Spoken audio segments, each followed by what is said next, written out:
Hi friends, ബ്രൂത്ത car tech and ട്രാവലിലേക്ക് എല്ലാവർക്കും സ്വാഗതം.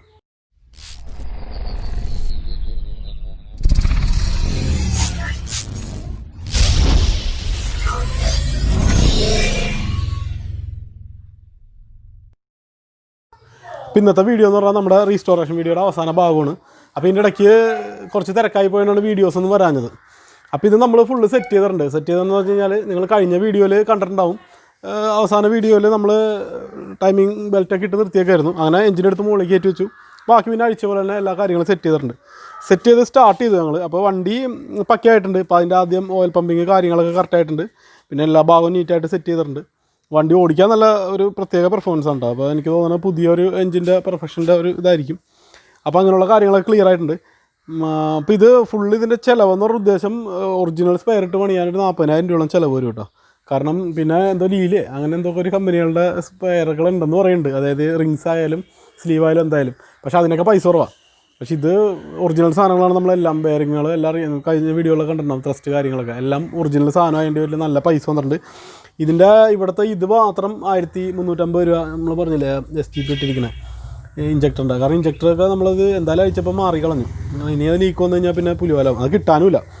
അപ്പോൾ അത് കിട്ടാത്ത സാധനം കൂടി ആയതിൻ്റെ പേരിൽ ഇനിയൊരു പ്രശ്നം വരണ്ടെന്ന് വെച്ചാൽ അതൊക്കെ ഒറിജിനൽ തന്നെ ഇട്ടേക്കണേ.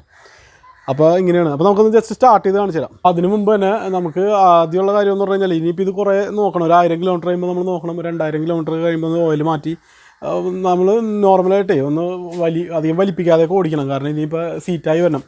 റഫ്നെസ് ഉണ്ട്. കാരണം പുതിയ ബോറായ റഫ്നെസ് ഉണ്ടാവും. അപ്പോൾ അതൊക്കെ സ്മൂത്തായി വരാനായിട്ട് സമയം എടുക്കും.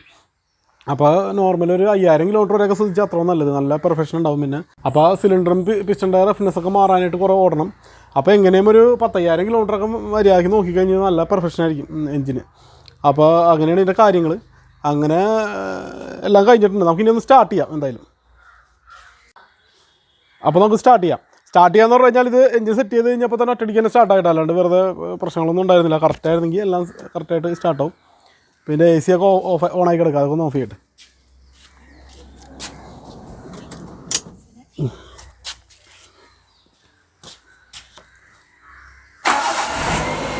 അല്ല ഒറ്റയടിക്ക് തന്നെ വണ്ടി സ്റ്റാർട്ടായി. ഇപ്പോൾ നല്ലൊരു ഇതുണ്ട്. ഇപ്പോൾ കാണാൻ പറ്റും ഉള്ളിൽ.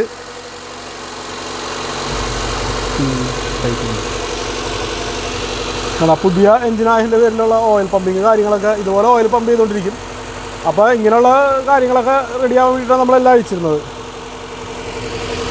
ഞാൻ റഫ്നെസ് മാറാനായിട്ട് ശരിക്കും പറഞ്ഞാൽ 4 മണിക്കൂർ സ്റ്റാർട്ട് ചെയ്തിട്ടാൽ മതി. അപ്പോഴത്തേക്കും അത് ഓടി സ്മൂത്താവും. ഫാനിൻ്റെ ഇത് വലിച്ചിട്ടിട്ട് ഒരു 4 മണിക്കൂർ സ്റ്റാർട്ട് ചെയ്തിട്ട് കഴിഞ്ഞാൽ പക്കയായിക്കോളും. അപ്പോൾ ഇങ്ങനെയാണ് ചെയ്തത്. അപ്പോൾ ഇതിൻ്റെ സ്പെയർ കാര്യങ്ങളൊക്കെ എല്ലാം കാണിച്ചു തന്നിട്ടുണ്ടായിരുന്നു. എന്നാൽ അപ്പോൾ ഇതിൻ്റെ ഒരു ചിലവ് ഉദ്ദേശം 40,000 രൂപയോളം നമുക്ക് വന്നിട്ടുണ്ട് ഇതിൻ്റെ എല്ലാം കൂടി. പിന്നെ ഇതിന് അല്ലറ വേറെ വർക്കുകളും കാര്യങ്ങളൊക്കെ ഉണ്ടായിരുന്നു. പിന്നെ AC എല്ലാം ശരിയാക്കിയിട്ടുണ്ട്. അപ്പോൾ ACക്ക് ഈ പറഞ്ഞ ഒരു AC കുറച്ച് ആൾ കടന്നതിൻ്റെ ആയിരിക്കണം ഇതിൻ്റെ കംപ്രസറിൻ്റെ ഓയിൽസിൽ കംപ്ലയിൻ്റ് ഉണ്ടായിരുന്നു. ചെറിയ ലീക്ക് ഉണ്ടായിരുന്നു. അപ്പോൾ അതൊക്കെ മാറ്റി. അപ്പോൾ നമ്മളെല്ലാം കാര്യങ്ങളും ക്ലിയറായിട്ട് ചെയ്തിട്ടുണ്ട്. പിന്നെ നോർമൽ കണ്ടീഷനിൽ എഞ്ചിൻ പണിയാനായിട്ട് 30 രൂപയൊക്കെ വരുള്ളൂ എന്ന് പറയുന്നുണ്ട്. എനിക്ക് തോന്നുന്നത് ചിലപ്പോൾ ഇത് ഈ ആഫ്റ്റർ മാർക്കറ്റ് സാധനങ്ങളാണ്. കാരണം ഇതിൻ്റെ പാക്കിങ് മാത്രം ഒരു 1500 കൊടുത്താൽ ഫുള്ള് കിട്ടും. പക്ഷേ നമ്മളൊക്കെ MGP ആണ് മേടിച്ചിരിക്കുന്നത്. അപ്പോൾ നമ്മൾ മാക്സിമം പെർഫെക്ഷൻ കിട്ടാനും നല്ല എഞ്ചിനായിട്ടിരിക്കാനും വേണ്ടിയിട്ട് MGP യൂസ് ചെയ്ത് MGP ഇടുമ്പോൾ എങ്ങനെയും ഒരു 10,000 രൂപയുടെ വ്യത്യാസം എന്തായാലും വരുമെന്ന് എനിക്ക് തോന്നുന്നത്. കാരണം റിങ്സ് ആയാലും എല്ലായാലും ഒറിജിനൽ വിലയുണ്ട്. ഇതിൻ്റെ ഏറ്റവും കൂടുതൽ വില വരുന്നത് ഇതിൻ്റെ ത്രസ്റ്റ് ബെയറിങ്ങുകൾക്കാണ്. ത്രസ്റ്റ് ബെയറിങ്ങും പിന്നെ സ്ലീവ് ബെയറിങ്ങുകൾക്കൊക്കെ നല്ല പൈസയുണ്ട് ഒറിജിനൽ സാധനങ്ങൾക്ക്. അപ്പോൾ അങ്ങനെയൊക്കെ ഇട്ടിട്ടാണ് നമ്മൾ ചെയ്തിരിക്കുന്നത്. അപ്പോൾ നിങ്ങളൊരു കണക്ക് കൂട്ടിക്കോ, ഒരു 40 രൂപ നല്ല രീതിയിൽ ചെയ്യാനായിട്ട് വരും എന്ന് പ്രതീക്ഷിക്കണം. പിന്നെ ഇതിനകത്ത് വേറെ കുറേ ഫൗണ്ടേഷൻ കാര്യങ്ങളെല്ലാം മാറിയിട്ടുണ്ട്. അപ്പോൾ നമ്മൾ ഇതിനകത്ത് ആൾമോസ്റ്റ് എല്ലാ സാധനങ്ങളും മാറിയിട്ടുണ്ട്. അപ്പോൾ ഇതാണ് ഇന്നത്തെ വീഡിയോ. അപ്പോൾ നമ്മുടെ റീസ്റ്റോറേഷൻ വീഡിയോ കഴിഞ്ഞു. ഇനി നമുക്ക് അടുത്ത വീഡിയോസൊക്കെ ആയിട്ട് അടുത്ത വീഡിയോയിൽ കാണാം. ഓക്കെ.